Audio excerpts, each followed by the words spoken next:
అదే RTV app వార్తల్ని క్షణాల్లో చదివే అవకాశం ఉంటుంది. ఒక న్యూస్ పేపర్, ఒక టెలివిజన్ ఛానల్ మీ చేతుల్లో ఎప్పుడూ ఉంటాయి.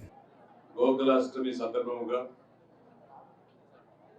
తిరుపతి నగర ప్రజలకు మన టీటీడీగా ఆధ్వర్యంలో టీటీడీ ఈవో వారి ఆధ్వర్యంలో ఈరోజు గోపూజ చేయడం, గోకుల కృష్ణాష్టమి రోజు గోపూజ చేయడం చాలా శ్రేష్టకరం, చాలా సంతోషంగా ఉంది.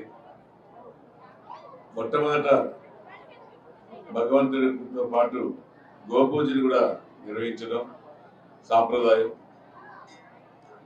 పురాతన కాలం నుంచి కూడా మనుషులతో పాటు గోవులు, ఆవులుతో కలిసిమెలిసి సహజీవనం చేసే ప్రపంచంలో, దేశంలో ప్రతి చిన్న గ్రామంలో కూడా ఇటు మనుషులు అటు పశువులు రెండు సమానంగా చూసుకునే విధంగా కూడా ఉంటారు. మనుషులకు ఎంత అవసరమో గోవులు మనుషులకు కూడా అంత అవసరం. పాలు, అమ్మ పాలు తగ్గితే గోపాలే ముఖ్యం. అమ్మ పాలు తర్వాత గోపాలు అతి ముఖ్యం.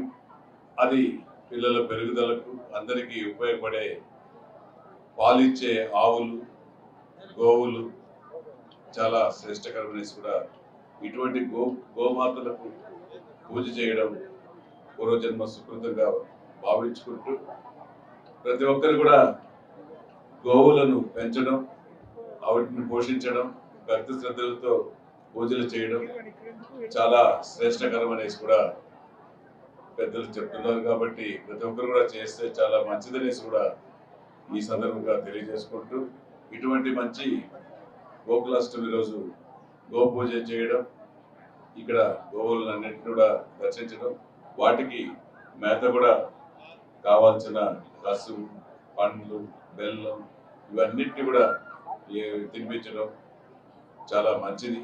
వచ్చిన భక్తులందరూ కూడా అందరికీ కూడా ఇక్కడ పశువు మేత, బెల్లం ఇవన్నిటి కూడా అందుబాటులో ఉన్నాయి. ఇవన్నిటి కూడా వచ్చిన ప్రతి ఒక్క భక్తులు కూడా ఆవులను దర్శించి వాటికి తోచిన విధంగా బెల్లం, పశుమేత తినిపించాలనేసి కూడా కోరుకుంటూ ఈ యొక్క మంచి సందర్భంలో మమ్మల్ని భాగస్వామ్యం చేసిన ఈ గోమాత సంస్థకు, ముఖ్యంగా ఈ గోవులను పెంచి పోషిస్తున్న సిబ్బందికి, అధికారులకు అందరికి కూడా మరొకసారి కృతజ్ఞతలు, ధన్యవాదాలు తెలియజేస్తున్నాను. మరిన్ని వీడియోస్ కోసం ఛానల్ ని సబ్స్క్రైబ్ చేయండి. లేటెస్ట్ అప్డేట్స్ కోసం వాట్సాప్ ఛానల్ ని ఫాలో చేయండి. అండ్ లింక్ డిస్క్రిప్షన్ లో ఉంది.